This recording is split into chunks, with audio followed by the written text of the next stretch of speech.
Hi friend, আজকে বানাবো কাঁকরোলের পুর। এই জন্য কাঁকরোলগুলোকে সিদ্ধ করে ভিতর থেকে বিচিগুলো সব ছাড়িয়ে নিয়েছি। এই যে এখন কাঁকরোলের ভিতরের পুরগুলোর মশলা রেডি করছি বেটে। পুরের মশলাগুলো সব নিয়ে এই কাঁকরোলের ভিতরে সব দিয়ে দিলাম। এখন সবগুলোর মধ্যে দিয়ে দেব।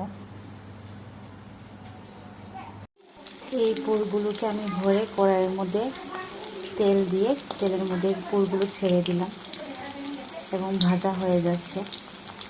তারপর আমি এখন উল্টিয়ে দেব। তারপর লাল লাল হলে নামিয়ে দেব। আর এইদিকে দেখো, আমার কাঁকরোলের পুর খুব সুন্দর করে ভাজা হয়ে গেল। এগুলো খেতে অনেক স্বাদ। তো এখন আমি প্লেটে নিয়ে নিলাম, তারপরে ভাতের সাথে খাবো।